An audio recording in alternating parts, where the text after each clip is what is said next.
topics and opinions expressed in the following show are solely those of the host and their guests and not those of W4CY Radio, its employees, or affiliates.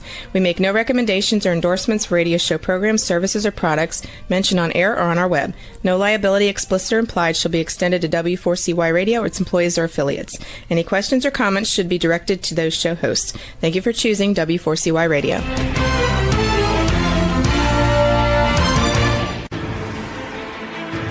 What's working on purpose anyway? Each week, we ponder the answer to this question. People ache for meaning and purpose at work, to contribute their talents passionately and know their lives really matter.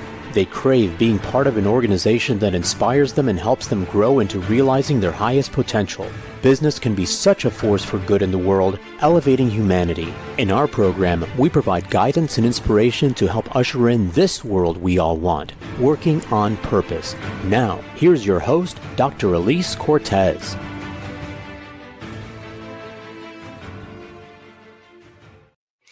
Welcome back to the Working on Purpose program, which has been brought to you with passion and pride since February of 2015. Thanks for tuning in this week. Great to have you. I'm your host, Dr. Elise Cortez. If we've not met before and you don't know me, I'm a workforce advisor, organizational psychologist, management consultant, logotherapist, speaker, and author. My team and I at Gusto now help companies to enliven and fortify their operations by building a dynamic, high-performance culture, inspirational leadership, and nurturing managers activated by meaning and purpose. Many organizations are not aware of how critical it is to invest in developing their leaders and managers, not just for their own effectiveness, but also to avoid burnout and to keep them fulfilled. And did you know that inspired employees outperform their satisfied peers by a factor of 2.25 to 1? In other words, inspiration is good for the bottom line. You can learn more about us and how we can work together at gusto-now.com or my personal site, elisecortez.com. Getting into today's program, we have with us a dynamic duo. We have Dr. Rich Fernandez, who has dedicated his career to building more purposeful, mindful, and high-performing workplaces. He's an independent practitioner that is stewarding high performance and leadership. And we also have with us Carolina Lasso, who is a purpose mentor and the founder of Plenari, which is a purpose academy dedicated to unlocking your full potential through transformative experiences. Rich and Carolina are two of the authors of The Purpose Reset, How Reconnecting to What Matters Drives Fulfillment and Success, which we'll be talking about today specifically around the realms of first personal, then team, then organizational. Rich joins us today from San Francisco, and Carolina hails from Toronto. Dr. Rich and Carolina, welcome to Working on Purpose. Thank you. Good to be here. Hello. Really great to be with you. And as we talked about before you got on air, I slightly loved reading your book, The Purpose Reset. I really got so much out of it, took so many copious notes. And I was like, is it time yet? Is it time yet? Let's get them on. So it is time here. Okay, good. It's time. Well, for those of you, our audience members who have not read your book yet and haven't really dove into it, let's just briefly situate where you both came from, because you have diverse experiences that brought you into this same transformative purpose space. Could you just briefly each narrate a bit about where you came from and what brought you together to write the book together? Yeah, I'm happy to start. It's great to be here, by the way, Dr. Elise, and lovely to be with your audience. And this is a topic that I have been pretty much living my entire life and still do. It's consistent with how we see purpose, which is that it's an ongoing process. And that ongoing process of aligning oneself with what's most important, which we'll talk about more, has been something that's been true for my whole career. I studied and I got a PhD in psychology, but eventually went into industry pretty quickly after the PhD and worked in banking. And then I went over to the technology sector as a psychologist in leadership and learning and organization development. And always I noticed that people and organizations, as well as leaders within those organizations who knew what their purpose was and how it aligned with the purpose of the organization, always outperformed. So it became an enduring question for me. I eventually wound up at Google, which is something Carolina and I have in common. We both worked at Google. I was head of executive education. So I really had a front seat view to leadership and how they were carrying out purpose and its impact on the world. Eventually, I left Google and I went to run Search Inside Yourself Leadership Institute, which is a nonprofit that spun out of Google and taught some of Google's leadership curriculum around emotional intelligence. So all of that weaves into this book, The Purpose Reset. Carolina and I worked at SIY together, and that's how we started talking about this book. hand it over to you, Carolina. Yeah, so some similar paths, but I think what's really common between Rich and I, and also with the other colleague who co-authored the book with us, Steph Stern, is this ongoing desire for more meaning and fulfillment. So in terms of my story, I immigrated from Colombia and I was doing all the things that I thought I needed to do to be happy, right? So checking all of the boxes and striving and working really hard and, graduated valedictorian, then commencement speaker in college. Then I got a scholarship to go to college, and then got jobs first in financial services in New York City, in media and entertainment in Washington, D.C. And then I started working at Google, and I was there for 7 years, and all throughout really trying so hard. And then at a certain moment, I paused and I said, wait a second. Is this what life is all about? And is this my path? Is this my purpose? And so asking myself the big questions, I realized I wanted to do something that was better aligned with my values and the impact I wanted to have in the world, and something that felt closer, more fulfilling, something more meaningful. And that's when I found Rich and the rest of the team and ended up quitting Google to join the Search Inside Yourself Leadership Institute, and finding that connection between my work and the impact I wanted to have by providing these tools on emotional intelligence and mindfulness and resilience to organizations. And eventually I also left, and now I decided to go all in the topic of purpose. And so I founded my own Purpose Academy, and I am a purpose mentor. So all things purpose. And so one day we were talking about different things, and our colleague, Steph, talked about this idea of moving from ladder to love. I love that part of the book. Yes. Yeah, she wrote it down in a napkin and she showed it to us. I think it was her last day in our organization, and she showed it to us. And I was like, oh my gosh, there's something here. Let's talk about it. And we ended up developing the framework that became then the book. And so we're so happy that you have it in your hands right now and that so many people get to read it. We are really 3 peas in a pod, the 3 of us. Well, Steph too, 4 peas in a pod. Yes. So I want to get through as much as I can, because listeners and viewers, there's so much they wrote that is so actionable for you. So in the first segment, we're talking about how to apply this stuff on a personal level. So let's quickly talk about your definition of purpose, and then let's talk about how to unpack it just very briefly. But your definition is purpose is the ongoing process of understanding and connecting strengths, values, and desired impact with aligned actions to unlock your full potential and be of service. So let's talk about those components a little bit more deeply so that we can present them for our listeners and viewers, if we could. Yeah, maybe we should take it in parts, right? So, because the definition has a few different key things to it. Yep. The very first one is that it's an ongoing process. So purpose is a verb. It's not a noun. It's something that's alive and living. And you have to always kind of nurture it, just like a living thing. You always have to be aware of it. You always have to tune to it. And so that is the very first part, to understand it as an ongoing process, not as a commodity that you could pull off the shelf and all of a sudden I have purpose and I'm done. It's an ongoing life work. Then the second part, Carolina, I don't know, I'll kick it over to you. Strengths, values. Yeah. So we start there, right? And then it's the light that illuminates the path on 2 key aspects based on our research. One is awareness, becoming aware of everything within you, your preferences, your strengths, your interests, your values, right? So awareness.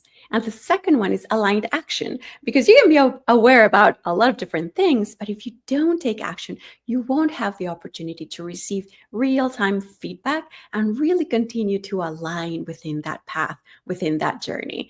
So it's a journey, not a destination, and it's the combination of awareness and aligned action. And we close with the part that it's all about service. We cannot talk about purpose without service. Yeah. I remember some years ago when I was speaking at a conference, and the speaker in front of me belted out across the stage. She said, "My purpose is to double my income."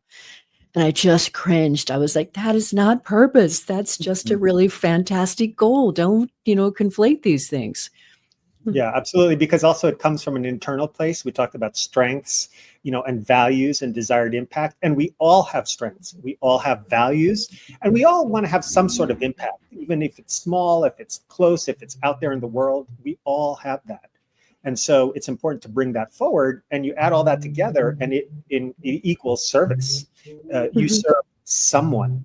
Everybody serves someone. And so our thing that Carolina was saying about awareness and intentionality, be intentional about, what strengths you want to bring and who you might wish to serve. And I completely align with, there's really nothing in your book that I didn't completely align with. And I also wanted to situate for our listeners and viewers, when you think about, what is work engagement? From a personal level, maybe it's not obvious to you, but really when we talk about being engaged in your work as an individual, what you say in your book is it's being involved, enthusiastic, having a dedication to it, having a deeper emotional connection to your work that is characterized by a higher level of energy, focus, intrinsic motivation.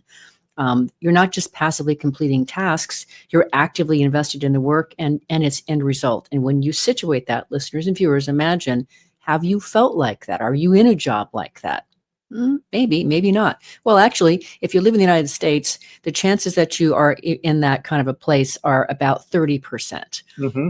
And if more likely that 70% that you're not in that place, according to Gallup's research. That's right. True. Or that you may be within that right now, but you can probably relate to not being engaged, that feeling of emptiness, lack of fulfillment, lack of motivation, that sensation that what you're doing is either not aligned with your values, your interests, your strengths, or the impact that you want to have in the world. And it has to do with intrinsic motivation, right? So that which comes from within, not necessarily the external rewards. The best kind. So powerful. Now we have got to situate your full model here of the what, why, and who. And I will tell you, I've already passed this on to a couple of people to help them along their path, including my daughter. That's so meaningful. Yeah, I told him this is, this week's podcast guest, and this is what they're up to. I think this will help you. So let's do this. I would love for us to talk about the 4 questions that are under each of these buckets, however you want to do this, because this is so powerful. Carolina and Rich, which one of you wants to take this? Well, Carolina, if you maybe share a little bit about those questions, because what I would like to do is share an example from my own experience, my own working experience, once we talk about what those are. Okay. I love that. Sounds great. So our framework is at the intersection, we believe that the purpose reset is at the intersection of 3 key elements: the what, the why, and the who. What, why, and who, right? So under what we're talking about here is, what are your top strengths and skills? What are your interests? When do you find yourself in a state of flow, right? That timelessness, that sense of being completely immersed in an activity. And what activities bring you into that state of fulfillment where you're having the impact you want. So it's the what, it's the awareness of those aspects of your what. A little bit of a SWOT analysis for your own life. That's the what. Okay. So let's hear an example on that, Rich. So I will use the example of earlier in my career. I used to work at eBay, and I used to think, what do I have? I'm a psychologist. What do I have to offer an e-commerce company working with its leaders? I was running learning and organization development, and I realized I can really facilitate the growth of leaders and their conversations with each other so that they can ensure that the platform is working optimally, which we'll get to my who later, but let me just pause there and say I was able to use my strengths in facilitating growth of leaders, leadership development, to help them have eBay be as successful as it could be. That was my what. Love it. Yes. And sometimes we know other people's strengths and values and interests better than we know our own. So once again, it goes back to that awareness, that sense of depth about self-knowledge, self-awareness. The second one is why, the big why, right? So what moves me? Why do I care about this and not that? What are my values? What do I stand up for? What gives me that sense of meaning? Once again, intrinsic motivation, that which really moves me. The why do I want to wake up and go and and strive for something, work for something, fight for something? What are the causes that move me? What legacy do I want to leave behind? So that's your big why, that catalyst for action. And so what that looked like for me when I worked at eBay was that I realized I wanted to be a force for good. I knew that I wanted to apply my skills in service to people and to the world to make it a better place, basically, to the extent I can, to the little drop that I could. And I realized it was working at eBay for me, enabling a force for good. And when I got there and I went to my first seller conference, I realized that the majority of people who operate the platform are people who are running family-run businesses out of their garages, shipping. This was the early days of eBay, shipping stuff out to the world and making a living doing it and getting people stuff like that they maybe couldn't get elsewhere. And so I realized that there was an economic force for good. It was giving opportunity to a broad array of people. It was a force for good. So it aligned with my values, my why. That depth of alignment, amazing. And then the last category. So again, we talked about the what and the why. And the last one is the who. And here we want to offer a combination of two different types of people or two different audiences. The first one is, who do you want to serve? Going back to the idea that purpose is all about service, then who is on the other side of that equation? Who do you want to support, help, walk this path of purpose with? The other one is, who do you admire, right? Is there someone who perhaps has walked this path before that you look up to, that you would want to follow their footsteps? I always tend to recommend to people to analyze their Instagram, like, who do you follow? Who do you admire? What's there? Are there any common trends or patterns or characteristics of the people you admire and look up to? And the last one is, who do you want to become? So it's not necessarily about the doing, but this is about being. Who do I want to become? What kind of person? And so that combination of the who do you want to serve? Who do you look up to? Who do you want to kind of follow their footsteps? And who do you want to become? Perfect. Anything you wanted to add to that, Rich, for your own experience? Just to round it out, yeah, that eBay experience, the who was, the mission was to create economic opportunity for all.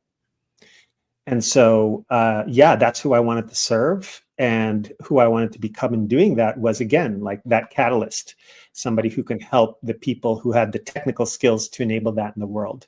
So I really was at eBay. I had this experience of being energized, engaged, focused, for the 4 years or so that I was there. It was really, it felt like I was living my purpose was very alive, let's put it that way, because of the who, what, and why I served at that company with its purpose as an organization, aligned with my purpose personally.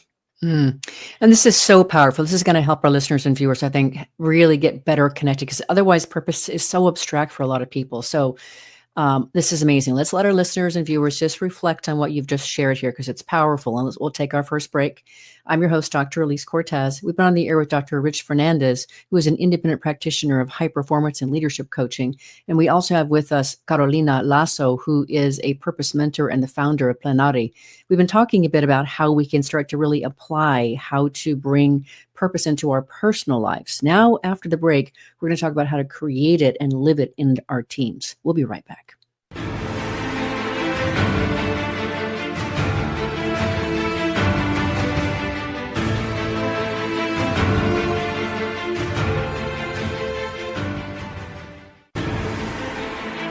Dr. Elise Cortez is a management consultant specializing in meaning and purpose, an inspirational speaker and author. She helps companies visioneer for greater purpose among stakeholders and develop purpose-inspired leadership and meaning-infused cultures that elevate fulfillment, performance, and commitment within the workforce. To learn more or to invite Elise to speak to your organization, please visit her at elisecortez.com. Let's talk about how to get your employees working on purpose.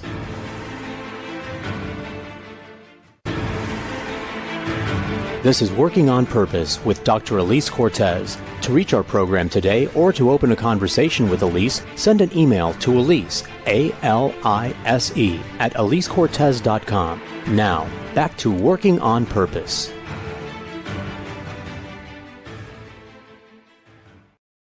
Thanks for staying with us and welcome back to Working on Purpose. I'm your host, Dr. Elise Cortez. As I too am dedicated to helping create a world where organizations thrive because their people thrive. They're led by inspirational leaders that help them find and contribute their greatness. And we do business that betters the world. I keep researching and writing my own books. So one of my latest is called The Great Revitalization: How Activating Meaning and Purpose Can Radically Enliven Your Business. And I wrote it to help leaders understand today's very diverse and discerning workforce and what they want and need from you, and then offer 22 best practices to help equip you to provide that for them in your culture and in your environment. You can find my books on Amazon or at my personal site, elisecortez.com. If you are just now joining us, my guests are Dr. Rich Fernandez and Carolina Lasso. They are co-authors of The Purpose Reset: How Reconnecting to What Matters Most Drives Fulfillment and Success. So for this next part, we're focused on the team element here. But before we do that, I think it's incredibly helpful for us to talk about that beautiful framework that you situated, that visual that really shows the beneficial ripple effects of purpose alignment across the three levels of organization, team, and personal. If one of you could situate that for us. Yeah, for sure. So the cover of our book, if you noticed, has some ripples. And so that it is a subtle symbol for us to indicate the importance and the amplifying, the multiplier effect of purpose. So starting with the individual, when you're feeling aligned with your purpose and with that of your team and that of your organization, then you start feeling more inspired, more motivated, more engaged. And we talked about the importance of engagement. At the team level, then you feel like you belong, that you can collaborate more easily, that you can commit and be accountable for your work. And then you begin to connect at a deeper level with your organization, to be an advocate for the mission, the big vision of that organization. And then you end up having this sense of pride. I am proud to work at an organization and within my team based on what we do, the impact we have, and the way we work together.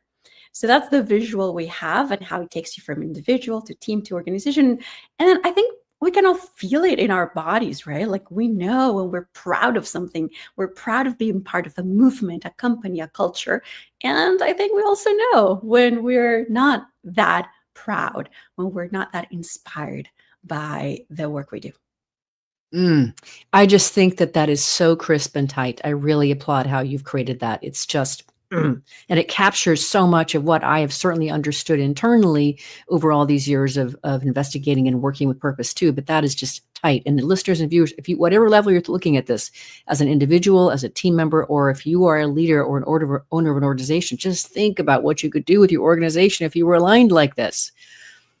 So I want to read something from your book. I love reading from my guest books, especially when there's some really powerful, punchy sentences, and I'll let you comment on it. But you say, when a sense of purpose is at the core of your job, meaning that engagement becomes the force that transforms routine into meaningful actions, duty into dedication, and indifference into commitment. It's the invigorating pull. This is great. The invigorating pull that invites someone to lean in, explore, learn, and innovate, create, collaborate, and care about their work out of a true desire to be of service. That is so beautiful. Imagine, ladies and gents, if you went to work with that wind in your sails. Wow. Yeah. And you know what's even better is that doesn't happen alone, because now here we're talking about team purpose. And so all of that takes place in the quote unquote home that is the team that you are on in an organization. And so another way to say it is that the team is the functional unit of purpose in the organization. The team is the functional purpose of unit in the organization, meaning that is where you as an individual come to join your efforts with those of others on a daily basis, and then align with that greater mission of the larger organization, which then affects the world. So in the team purpose model, the beauty of it is we like to say 1 + 1 = 3. I love that. Yes.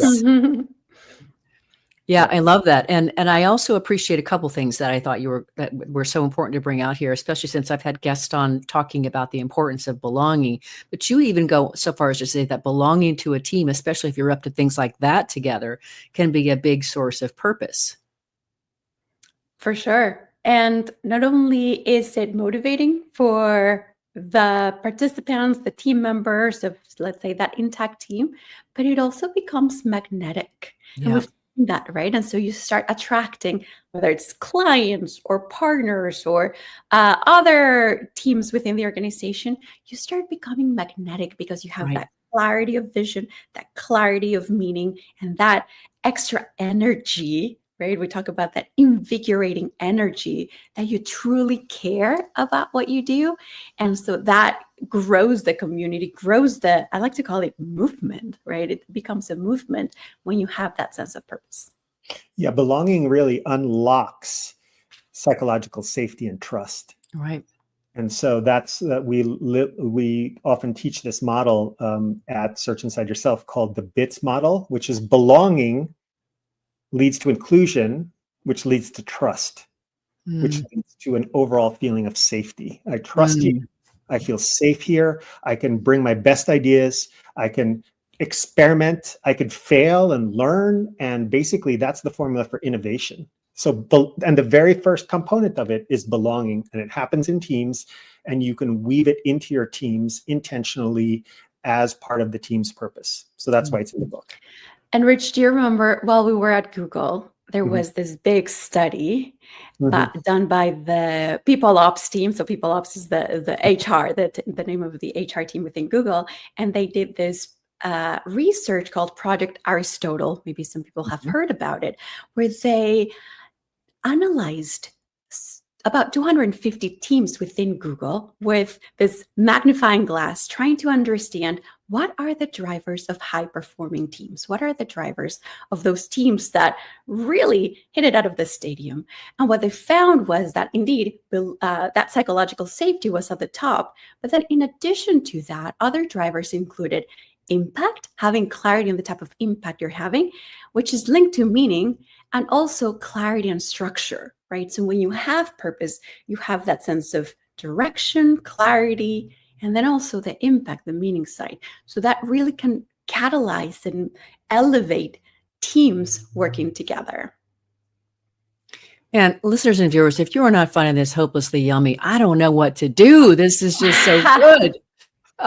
Okay, so the next thing I want to do and go to, this is so important to situate for our listeners and viewers, whether you are a team member yourself or whether you're a leader, is this notion of your team's purpose directly connecting the dots between your daily task and that bigger picture. We all three of us know how many individuals feel like they just can't see how their work connects to the bigger whole, and therefore it's not motivating, it's not meaningful. They can't see how it's connected. So if one of you could speak to the notion of how when we work through team purpose, we can see that, we can connect that, we can be fortified by that bigger vision that we're going for. Yeah, I like to call it line of sight. It's a pretty common expression that maybe a lot of people have heard about, but like the team has a line of sight to the organization's priorities. And therefore, through the team, can you also learn about your line of sight and how it works through and on the team to deliver some of the organization's purpose? And so, like, if you're ever wondering, like, what am I doing here? What are we even doing in this organization? Like, really, the team is the place where a lot of that gets sorted out. And that's why belonging to a team and harnessing the team's power to be able to connect the dots, as we like to say, is really critically important. I'll just add to that. Yeah, if I may, I'll just add that it also has to do with the story we tell ourselves, right? And so if I'm working within an organization and I just say, oh, I'm just doing this little part, I'm coding this 10 lines of code, and that's all I'm doing, that story you're telling yourself is very different than if you say, through the code that I am writing, I am creating a brand new software to help students in 10 different countries around the world, right? Like, what's that story? And I think purpose and linking from the individual to the team to the organization to that big mission, that gives you that significance, that transcendence, that sense of meaning that is so important in motivating you day to day. Indeed. Oh, so much so. And this conversation reminds me, I don't remember, it was a few years ago that I had Marcus Buckingham on the podcast talking about his book that he co-wrote, with Ashley Goodwill, I forget his last name. It's called The 9 Lies About Work. But what part of what they were situating in that book was people don't join companies as much as they join teams. And for the same reason, they might leave a team. They also might leave a manager. But in other words, the power, the profundity of a well-focused team is, we just can't understate that.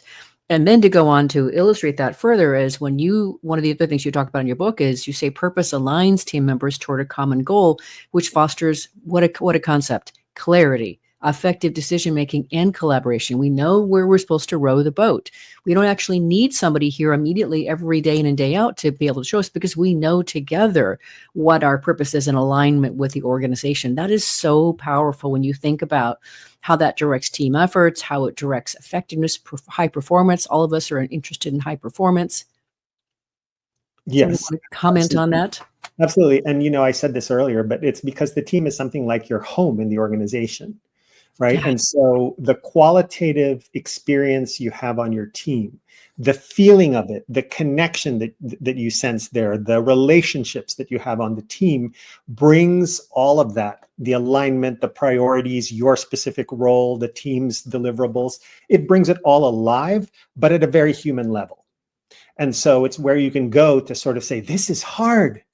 Or like, what should I do now? Or I have this great idea. What do you all think of this? That's the place to go, kind of like gathering around a dinner table, right? But like instead of at home, and you might not be having a meal always at work, but like you're gathering to be able to have that experience in the ideal way that a team would work. If a team is really creating that sense of belonging and that sense of purpose, it's the home that allows you to align.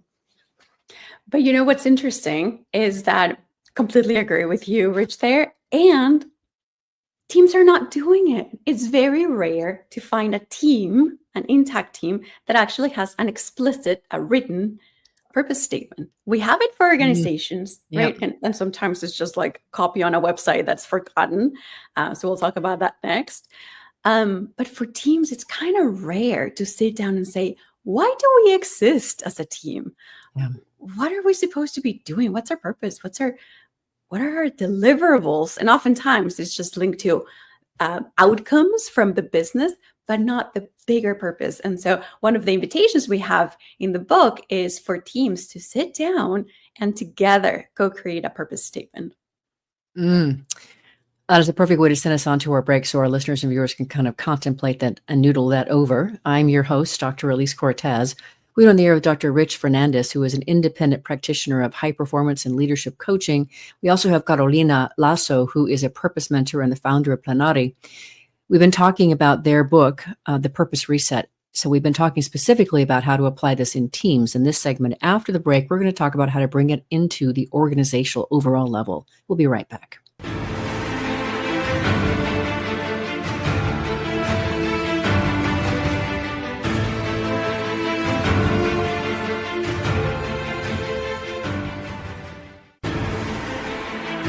Dr. Elise Cortez is a management consultant specializing in meaning and purpose, an inspirational speaker and author. She helps companies visioneer for greater purpose among stakeholders and develop purpose-inspired leadership and meaning-infused cultures that elevate fulfillment, performance, and commitment within the workforce.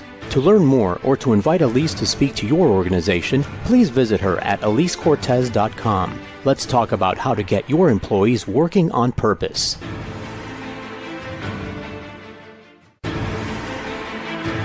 This is Working on Purpose with Dr. Elise Cortez. To reach our program today or to open a conversation with Elise, send an email to Elise, A-L-I-S-E, at elisecortez.com. Now, back to Working on Purpose.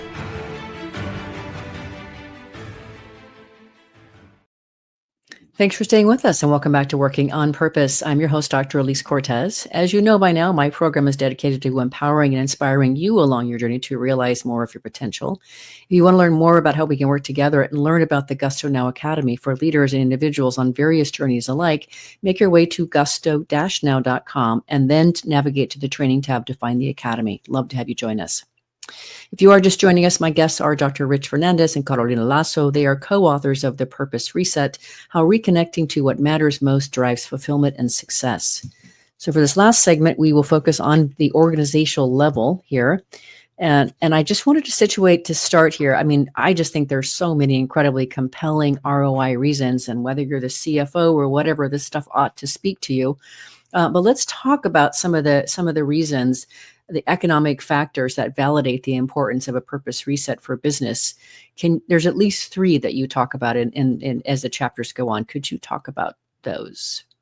Mm-hmm. Well, from an economic perspective, we know that the outcomes for businesses or organizations are much better when employees feel that they're connected to the organization's purpose.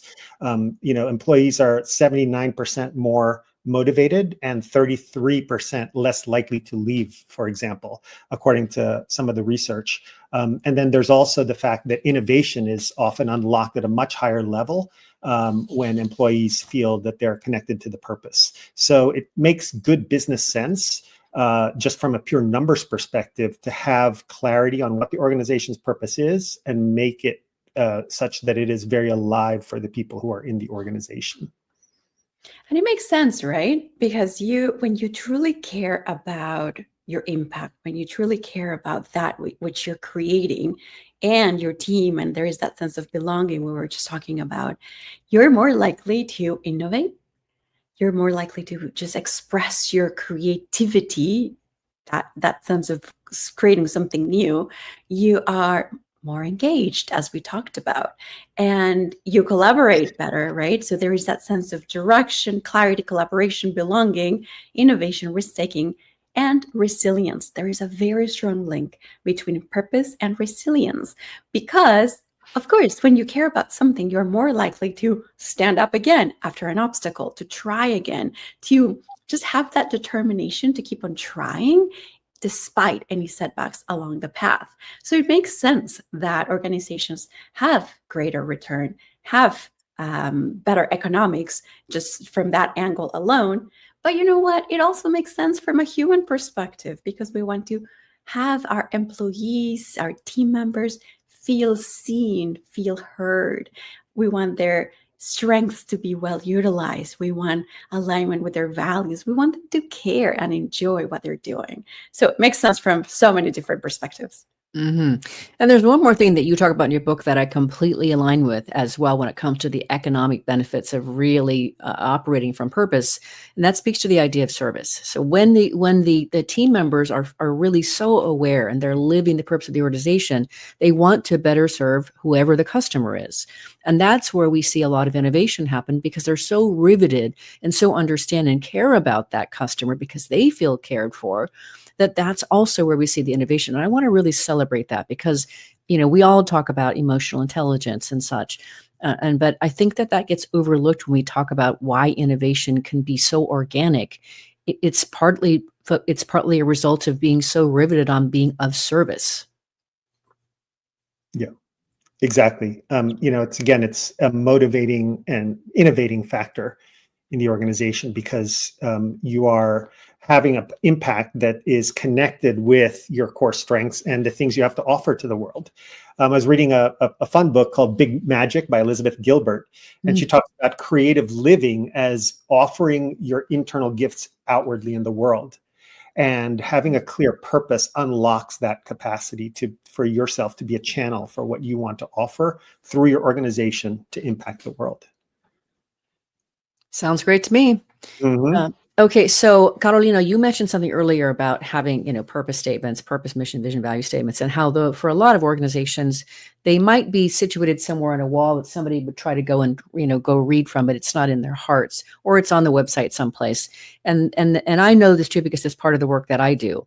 And so there is a disconnect, between how an organization is actually living that versus how it's dictated on the wall. And there's an opportunity there to be able to align those things. So let's just talk a little bit about how important it is to really understand purpose, mission, vision, values, and align that with the way that organizations actually live it, and what happens when they don't. Mm-hmm, mm-hmm. Yeah, so I can begin with that. And as you say, oftentimes it's something that one team comes up with, right? So someone come up with our mission and vision statements and our purpose statements. And so a subgroup creates them, and as you're saying, they post them on a wall. But now that we're in a more hybrid, more remote environment, people might not even see that. New employees get onboarded to the organization, and that may be part or not of the onboarding process. And if it is, it's just like, read this thing, read this one pager kind of thing. Yeah, initial that you've read it, right? Yeah. Yeah, initial that you've read it, then you understand kind of thing. Or it's on the website, but it's the one page that never gets updated or reviewed. And it is so important because words matter so much. It is so important to make sure that is indeed what you're aiming for, what you're working toward.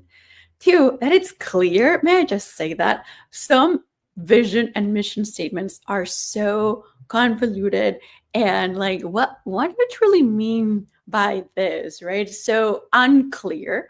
So they need to be clear, and they need to be lived, most importantly. If they just sit on a piece of paper, then what's the point? You need to feel them in your bones. You need to really care about them. They need to be inspiring, motivating, aspirational, and yet pointing the road that you're following. So they also need to be realistic and relevant to what you're doing. So it's really, really important to go back and revisit it and to make sure that everybody has clarity on it. I think in the book, I talk about an example of a team that I was a part of, and the vice president, so our team lead, decided to print beautiful cards with a purpose statement. Yes. Yeah, she called it, my VP called it our North Star. And so each person had, when we were all on our desks in the office, each person had by their desk this piece of paper, and it said, this is our North Star. And so every time you are questioning, like, what is it that I'm supposed to be doing? Is this something I should prioritize? You just go back and look at it and read it, and it should be filled. And of course, that's just one example of something tactical that could be done. But I think here we can be very creative in the ways to bring to life those purpose statements to make sure they are really integrated in everything that we do. Otherwise, people can go into a purpose drift. And I'll let Rich talk about that. Yeah, and I'll give some examples, because it really comes, the other thing that I want to share is that it comes down to what Aristotle, way back in ancient Greece, in his first book on physics called First Principles.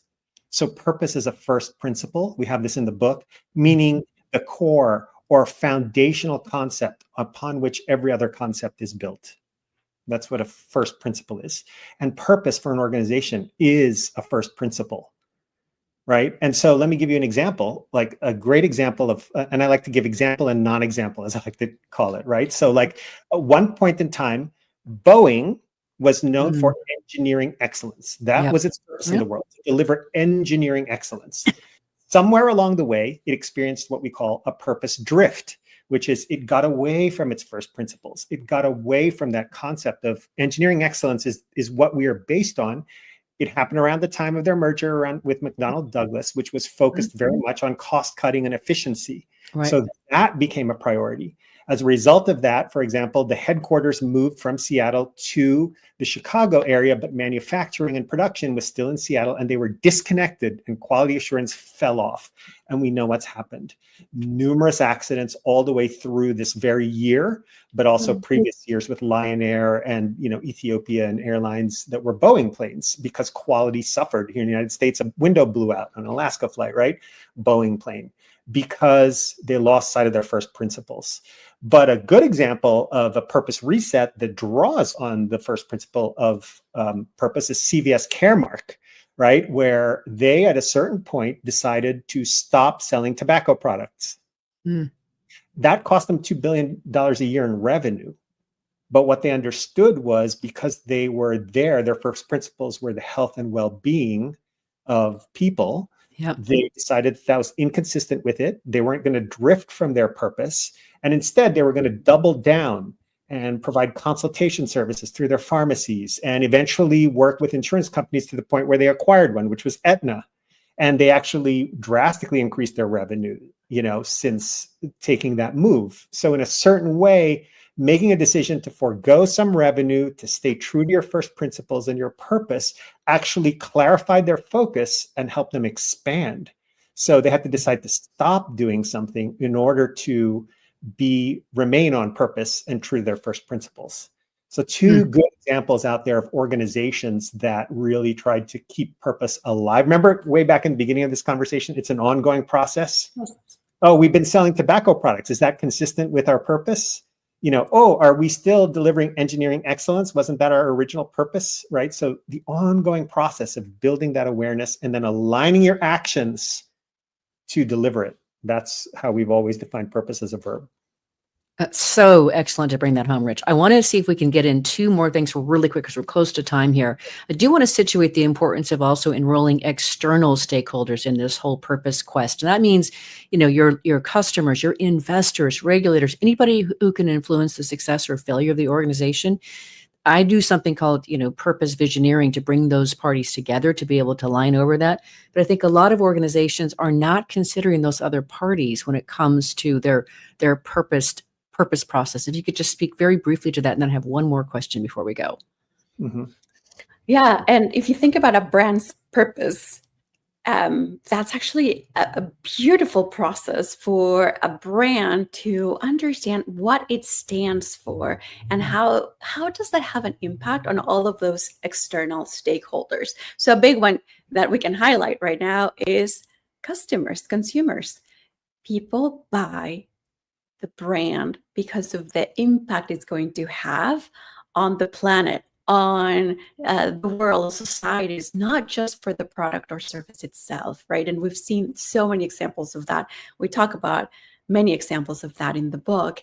And so just the importance of really understanding that people will vote with their dollars, Yes, their whether feet, or not, or their pocketbooks, or their feet, exactly, and whether or not yeah. you're aligned with a purpose that feels right to people. And I think that's growing with new generations. I find that really so exciting. I feel like it's just so civilized and it's so conscionable and such. The last question I want to get to here is I want to situate, because if people are listening to this are like, yeah, this sounds really, really great, and it's not my job. And I can't do anything about that. And guess what it is? And you can. And so I really like how you talk about a purpose reset for an organization can involve any role, whether you're a leader or a founder, whether you're part of the people or culture teams, whether you're an employee, whether you're a customer. I think that is so empowering. If you could just briefly speak to that. It goes to things like perception and narrative and what you tell yourself and how do you understand your role, right? Love that story about, like, they were asking, someone was like taking a tour of NASA and they were asking Jenner, what do you do around here? And he basically said, I help put people on the moon. And so, like, really seeing that through line, that connectivity throughout is what will keep that purpose alive on an ongoing basis. So we've come close to the end here. I want to give you both a chance to say close and say like 30 seconds each here. You know that the show is listened to by people around the world who are interested in either trying to become part of an organization that is doing what we're talking about here. They're trying to become better leaders, versions of themselves, or they're just trying to step onto this purpose path individually. What would you each like to leave them with? All right. I can start with, first of all, you deserve to live a life of meaning and purpose. It's not just for a few lucky ones. Every single person deserves that. Number one. Number two, purpose is not just about work. Meaning is not just about work. And even though, of course, this conversation focuses on that, there are so many sources of meaning and fulfillment out there. Go out and seek them. Go out and live them. And three, take action, because the only way you're going to get that immediate feedback on whether something feels aligned or not is by doing it, by taking action. So keep on going on your purpose path. You're already walking it. Mm-hmm. And my encouragement would be to know that purpose is a practice, and whatever you practice grows stronger.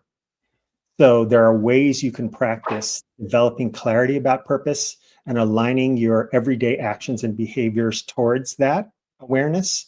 And in that way, you practice purpose, and keep practicing it throughout your lifetime, throughout your working career and beyond, because that's what keeps it alive and strengthens it. Purpose as a practice. I am so delighted to know both of you, to have learned from you, to be inspired by you. And now, guess what? You're stuck with me. You can't get away from me. So thank you, Carolina. Thank you, Rich, for being on Working in Purpose, sharing your beautiful work, your hearts and your souls. So good to have you on. Thank you. Thank you. Thank you for listening. Thanks. Absolutely. And devouring your book. I loved it. Listeners and viewers, you are going to want to be connected to both of these people. I would tell you to first start by going to LinkedIn and finding them both. You have Carolina Lasso, so Carolina. Lasso is Lasso. And you have Rich Fernandez, Rich, and then Fernandez, Fernandez. You can also find more about the book on Carolina's website, which is carolinalasso.com. Last week, if you missed the live show, you can always catch it via recorded podcast. We were on here with Professor Thaddeus Metz talking about the decades-long work he's had investing in meaning in life and meaning in work research. It was very chewy conversation that helps really explain why meaning is so important to people's lives for fulfillment, performance, and vitality. Next week, we'll be on air with the beautiful African women duo of Funke Michaels and Absa Ning. We'll be talking about their book, Modern Leadership Inspired by Mother Nature. The book is one part a call for women to help and support and champion one another across life, and one part a delightful deep dive into how 10 different animals can give us insight into being better leaders, starting with the bee, to the ant, to the owl, and the octopus, to name just a few. It is a very fresh take on how we humans can be enlarged and more effective by immersing ourselves in the wisdom of nature. See you then. And remember that work is one of the best adventures and means of realizing our potential and making the impact we crave, and can give us the opportunity to do business in a way that betters the world. So let's work on purpose. We hope you've enjoyed this week's program. Be sure to tune into Working on Purpose, featuring your host, Dr. Elise Cortez, each week on W4CY. Together, we'll create a world where business operates conscientiously, leadership inspires impassioned performance, and employees are fulfilled in work that provides the meaning and purpose they crave. See you there. Let's work on purpose.